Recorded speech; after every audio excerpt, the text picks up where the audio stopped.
Hello everyone, my name's Luke and I'll be introducing our project, Dynamic Display Adjustments. The goal of this project is to improve how our users interact with their devices by improving how their displays interact with them. So one of our main goals is that despite the variety of work and content that is consumed on our devices, often the physical way the display is set up does not change across different contexts. This need for adaptability is one of the main goals of this project, seeing as that someone sitting up right in the morning in front of a bright window in an office chair will be someone much different from someone reclining late at night. We want to make sure that levels of that understanding the posture and understanding the light context can change how the display should interact with them. This also ties into our putting forward the importance of user health. We want to make sure that our application is something that can improve eye health and back health, because often back pain is something that can be caused by poor posture, often sitting in front of screens. Again, that eye health is something that we could really change by being more adaptable, making sure our displays follow more closely to the natural rhythm of light, with blue light being filtered out later in the evening. Again, the motivation of this project is primarily to make sure that we have an immersive experience. We want to make sure that this is easy for our users to have on, perhaps in the background, and sometimes it might prompt them to change their posture. But other than that, as much as we can, we want to make sure we automate these systems. And then the second one is that health protection is a very important goal. We want to make sure that eye health is being taken care of by the device, even if the user isn't paying attention to it directly.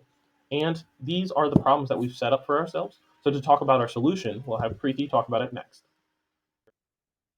Okay, so our solution for creating an immersive user experience while also maintaining user health was to basically create this integratable product into users' computers that detects various different health aspects of the users and adjusts the computer settings according to these health aspects. So specifically, we decide to focus on the user's head position to automatically adjust the computer's zoom and height, and also the user's eye strain to automatically adjust the computer's brightness. So now I'll be talking a little bit about the research timeline that we followed. So in September, we first developed our problem statement and then went on to develop our base software product. In October, we started the user study and started collecting data, and we used this data to retrain our ML models that are being used in the software product. And yeah, this past month, after we collected all the data and retrained everything, we started writing our research paper and finalizing everything for the product. So this is a better overview that will give you like a better visual understanding of what our timeline was. So like I said, we developed this base software product and then started training the models and parameters for it. We used the data that we collected from our first round user study in order to retrain these machine learning models. And we used specifically convolutional neural networks as our machine learning models so that we could do all the different computer vision that was necessary for this project. Now that you have a good overview of our project, let's take a look at the demonstration of our software. Here you can see how one can either choose to start with a fresh template or create a new one using the GUI provided. This right here is one of the saved templates in one of the user's profile. Our software controls the blue light filter and brightness of the screen depending on the blink rate and distance of the user from the camera. This is done after a fixed interval of time which can be adjusted as per user's preference. In addition, you can see some instances of templates one can use for faster access and work optimization. This right here is the lead code template, the Netflix template, and the Discord template. And of course, you can make your own custom templates for better work optimization. Finally, here is the user interface to create custom templates. Alright, we have watched a video demonstration showcasing how the basic framework of our software operates. Now let's talk about the testbed, which is a key component in human-computer interaction. So there are four main components we are dealing with over here. First, we have tracking parameters. What we do over here is pretty neat. We track how user moves over different periods, like 5, 10, 15 minutes, and so on. We are also keeping an eye on how often they blink. This helps us understand the stress over time. Next one is the dependent parameter. This is the part where software picks over time. It involves things like adjusting the intensity of the blue light filter as the time goes by and changing the zoom levels at different moments. Pretty cool, right? Moving on the third component, automating the feedback mechanism. Here where it gets more interesting. Our system automatically generates a CSV file after user participation. Plus, we collect user feedback from users after each changes. This helps us understand how those changes affects them. Fourth is test analysis. This includes preliminary test, detailed statistical analysis, and the optimization we do after this analysis. So to recap, here is what we are doing. We are using YOLO-VFI to capture the movement over time. For detecting eye strain, we are using a mix of temporal convolution hybrid models that is a combination of LSTM, VG16, and Blink DCNN. We also monitor how the blue light filter changes over time. Now, about our data collection, we gathered data from 10 users. We looked at a bunch of different things, how they long the participated, their distance from the screen, their eye strain levels, how often the zoom in and zoom out and the blue light filter changes, and the feedback from the users. Now let's analyze the results. Here, one can observe that for zoom levels, the mean value remains consistent, but the variance increases as the time spent in front of the screen increases. However, for brightness levels, the mean drops for 15-minute experiment and variance is relatively higher. Furthermore, for distance analysis, one can observe that as the distance from the screen is farther, the zoom levels increase. On the other hand, when the distance increases, the brightness levels gradually start to decrease, whereas the variance increases slightly, something that one would generally expect. Finally, for eye strain analysis, it is evident from the graphs that as the eye strain increases, the variance increases, with no general trend for mean values.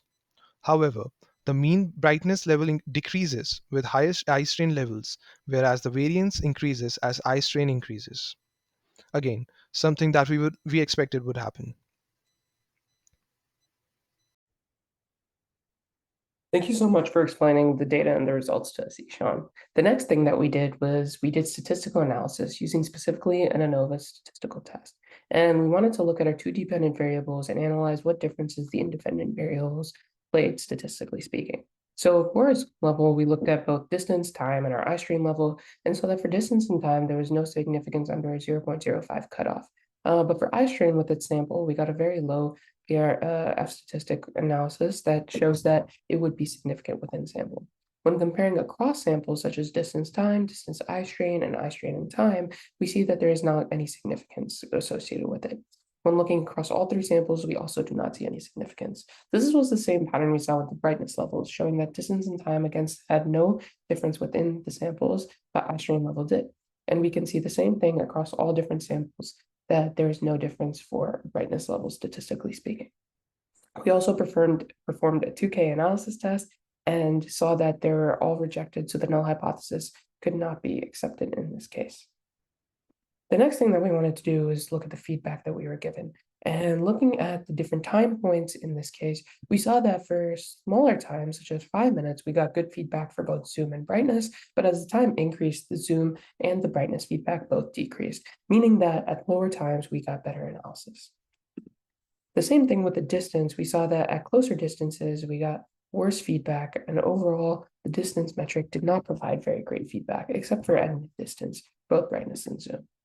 Finally, for eye strain, we see that low strain gives us good feedback for both zoom and brightness, but as the eye strain increases, we get lower feedback for both zoom and brightness. This is all an indication that we have to do a little bit better at understanding what variables play a role and look at the feedback in general for these users. Thank you. All right, let's break down what we have found out in simpler terms. First up, screen time. It's pretty straightforward. If you're only on the screen for like 5 minutes, you don't need to mess much with the settings. But if you're staring at the screen for 15 minutes straight, that's a different story. Your eyes might start to feel a little tired, and that's when you will want to turn on those blue light filters and maybe zoom in a bit more for comfort. Now let's talk about how close you are to the screen. If you're sitting pretty close, say between 16 to 19 units away, you're likely super focused on what you're doing. In that case, you don't need to go heavy on the blue light settings or zoom in too much. But if you're further away, like between 22 to 25 units, it might mean you're starting to feel a bit tired. That's when cranking up the blue light settings and zooming in can really help out. Looking ahead, we have got some cool plans. We're thinking of making a software open source. Let's get more data from everyone out there. And yes, there's a paper in the works to share our findings and see where we can go next in this field. To sum up, this project has been a deep dive into HCI. We didn't just make some software, we made something that really gets how people interact with their computers, and we backed it up with solid stats. So, big thanks to everyone involved. we have done something pretty awesome here. Thank you.